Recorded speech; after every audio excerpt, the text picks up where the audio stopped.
यह वीडियो परिधीय परिसंचरण के बारे में है, जो पैरों तक जाने वाला परिसंचरण है। परिसंचरण संबंधी समस्याएं संभावित रूप से पैरों को सबसे अधिक नुकसान पहुंचाने वाली होती हैं।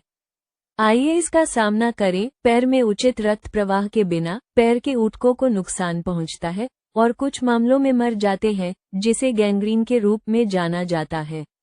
दुर्भाग्य से जैसे जैसे हमारी यूएमआर बढ़ाती है, हमारे पैरों में रक्त संचार कम होता जाता है। कमी की डिग्री व्यक्ति से व्यक्ति में अलग अलग होगी, जैसे कि आनुवंशिकी, जीवनशैली से जुड़ी समस्याएं, धूम्रपान, खराब आहार, व्यायाम की कमी और मधुमेह और उच्च रक्तचाप जैसी बीमारियां, ये सभी पैर में रक्त के प्रवाह में कमी का कारण बनाते हैं। जब कोई डॉक्टर परिधीय परिसंचरण के संबंध में पैर की जांच कराता है, तो हम निम्नलिखित बातों पर ध्यान देते हैं। नाड़ियों को महसूस करने की क्षमता और इन नाड़ियों की ताकत। हम त्वचा के रंग और बनावट की जांच कराते हैं। बहुत पीली या बहुत लाल त्वचा अपर्याप्त परिसंचरण का संकेत हो सकती है। पाताली त्वचा भी खराब परिसंचरण का परिणाम हो सकती है। इसके अतिरिक्त हम बालों के वितरण को देखते हैं, क्योंकि बालों का झड़ना इस बात का संकेत हो सकता है कि परिसंचरण कम हो गया है। रक्त संचार में कमी के ऐनी लक्षणों में चकत्ते, अल्सर, सूजन, दोनों पैरों के बीच तापमान में अंतर जैसी स्थितियां शामिल हैं। सामान्य तौर पर एक ठंडा पैर खराब रक्त संचार का संकेत देता है, जबकि दो ठंडे पैर चिंता, न्यूरोलॉजिकल स्थिति या सिर्फ ठंडे वातावरण का संकेत भी हो सकते हैं। मरीज हमारे पास आएंगे और हाल ही में हुए अन्य बदलावों का जिक्र करेंगे जो उन्होंने महसूस किए हैं, जो अनेक पैरों में कम रक्त प्रवाह का संकेत दे सकते हैं। उदाहरण के लिए, अगर कोई मरीज आराम करने के दर्द की शिकायत कराता है, जिसका मतलब है कि रात में उसके पैर और टांगें दर्द करती हैं, लेकिन पाता है कि जब वे अपने पैरों को किसी आश्रित स्थिति में रखते हैं या खड़े होते हैं, तो दर्द कम हो जाता है, ये रक्त संचार संबंधी समस्याओं का अत्यधिक संकेत है। कुछ लोग ऐसे भी होते हैं जो कुछ ब्लॉक चलने और पिंडली में दर्द का अनुभव करने की शिकायत कराते हैं। ये पाते हैं कि अगर वे रुकते हैं और आराम कराते हैं, तो दर्द दूर हो जाता है, लेकिन जब वे लगभग उतनी ही दूरी तक चलते हैं, तो दर्द फिर से वापस आ जाता है। ये भी रक्त संचार संबंधी समस्याओं का अत्यधिक संकेत है। इस स्थिति को अंतरायिक क्लोडिकेशन के रूप में जाना जाता है। जो लोग पैरों के रंग की शिकायत टैब कराते हैं जब वे ऊपर की ओर पैर रखने की तुलना में आश्रित स्थिति में होते हैं, तो वे भी रक्त संचार संबंधी समस्या का संकेत हो सकते हैं। पैरों पर घाव जो सामान्य समय में ठीक नहीं होते हैं, वे भी रक्त संचार संबंधी समस्याओं का संकेत हो सकते हैं। 2. एथेरोस्क्लेरोसिस वास्तव में क्या है? पैर में खराब रक्त प्रवाह का सबसे आम कारण एथेरोस्क्लेरोसिस या धमनियों का सख्त होना है। यह एक प्रगतिशील अपक्षय प्रक्रिया है, जिसमें धमनी की दीवार के अंदर वसायुक्त पदार्थों का जमाव होता है और धमनी की दीवार में रेशेदार मोटाई होती है, जिसके परिणामस्वरूप रक्त के पैर तक जाने की क्षमता कम हो जाती है। अधिकांश लोगों में ये स्थिति तब तक किसी का ध्यान नहीं जाती और न ही इसका निदान किया जाता है, जब तक कि यह स्थिति लक्षणात्मक न हो जाए। जब आंतरायिक क्लोडिकेशन के शुरुआती लक्षण दिखाई देते हैं, तो पहले से ही गंभीर बीमारी मौजूद होती है। असल में पैरों में रक्त प्रवाह में रुकावट के कारण पैरों को मिलाने वाली ऑक्सीजन की आपूर्ति और चलने पर पैरों और निचले पैरों की मांसपेशियों की चयापचय संबंधी मांगों के बीच बेमेल होता है।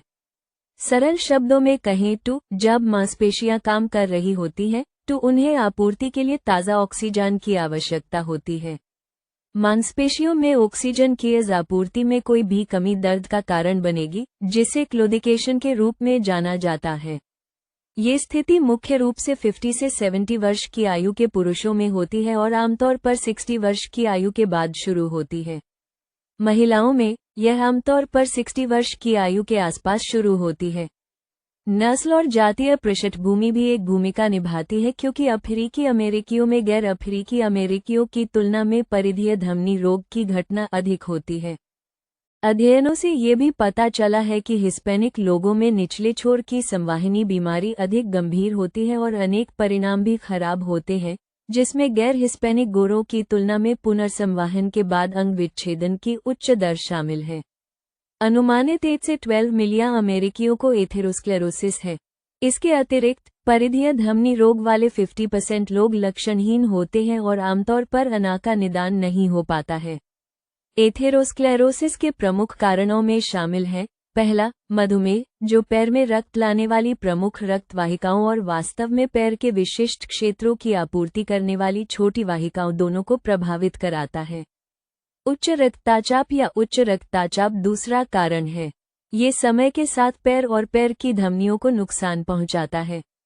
ये भी उल्लेखनीय है कि कुछ एंटी हाइपरटेंसिव दवाएं भी पैरों पर प्रतिकूल प्रभाव डालती हैं, क्योंकि वे पैरों की सूजन और रंगहीनता का कारण बनाती हैं। अंत में, धूम्रपान, जो धमनियों को नुकसान पहुंचाने का सबसे खराब कारण हो सकता है। तंबाकू से निकलने वाला धुआं धमनियों के अंदर सीधे नुकसान पहुंचाता है। तो एथेरोस्क्लेरोसिस के लिए कौन से उपचार उपलब्ध हैं? निचले छोर में इस स्थिति के लिए कुछ अलग अलग उपचार हैं और उपचार कई कारकों पर आधारित है, जिसमें अवरोध की डिग्री या टू अवरोधन द्वारा, जो पट्टिका है, या स्टेनोसिस डीवीआर, जो धमनी का संकुचन है। इसके अतिरिक्त रोगी की आयु और अना का समग्र स्वास्थ्य भी एक विचारणीय बिंदु है। मानो या न मानो, हल्के से मध्यम मामलों में धमनी काठाइनी के उपचार में चलाना प्राथमिक उपचार माना जाता है। वास्तव में, चलाना मौखिक दवा से बेहतर काम कराता है। हालांकि, हम 30 मिनट के लिए ग्रेडेड ट्रेडमिल पर दैनिक चलने के कार्यक्रम के बारे में बात कर रहे हैं। शुरुआत में, कई लोगों के लिए प्रतिदिन 30 मिनट चलाना असंभव हो सकता है, इसलिए आपको असंख्या तक काम करने की आवश्यकता है। यह एक पर्यवेक्षित कार्यक्रम होना चाहिए और आपको अपने डॉक्टर से मंजूरी लेनी चाहिए। इस व्यायाम पर नजर रखने की जरूरत इसलिए है क्योंकि अगर आपके पैरों और पंजों में धमनियां अवरुद्ध हैं, तो यह माना जा सकता है कि आपके शरीर में कहीं और भी धमनियां अवरुद्ध हैं, जिसमें आपका HRD भी शामिल है। चिकित्सक की देखरेख में नियमित व्यायाम करने से कई व्यक्तियों में 6 महीने से भी कम समय में आंतरायिक क्लोडिकेशन के लक्षण कम हो सकते हैं। यहाँ समस्या यह है कि कई लोग बाहर जाकर कुछ व्यायाम करने के बजाय रोजाना एक गोली खाना पसंद कराते हैं, लेकिन सांख्यिकीय रूप से ये दिखाया गया है कि इस स्थिति में दवा से चलाना कहीं बेहतर है।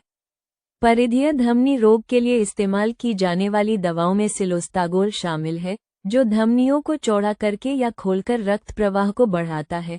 पेंटॉक्सिफाइलाई एक और दवा है, जो लाल रक्त कोशिकाओं को अधिक लचीला बनाकर काम करती है ताकि वे संकीर्ण धमनियों से होकर निकल सकें। एथेरोस्क्लेरोसिस के अधिक गंभीर मामलों में जहां रूढ़िवादी उपाय विफल हो गए हैं, अवरुद्ध धमनी का सर्जिकल बाईपास ही एकमात्र उपलब्ध उपचार है। यह अवरुद्ध धमनी को खोलने के लिए स्टेंट के उपयोग और बाईपास सर्जरी के माध्यम से पूरा किया जाता है, जहां परिसंचरण अवरुद्ध धमनी को बाईपास कराता है। ऐसी स्थितियों में जहां रक्त संचार पर्याप्त स्तर पर बहाल नहीं हो पाता, पैरों के ऊतक मर जाते हैं। इसे गैंग्रीन के नाम से जाना जाता है। यहाँ एकमात्र विकल्प गैंग्रीन वाले हिस्से को काटना है, ताकि रक्त संचार पर्याप्त स्तर पर बना रहे। अगर अंग को पर्याप्त ऊंचाई पर नहीं काटा जाता, तो बचे हुए ऊतकों में गैंग्रीन फिर से फैल सकता है।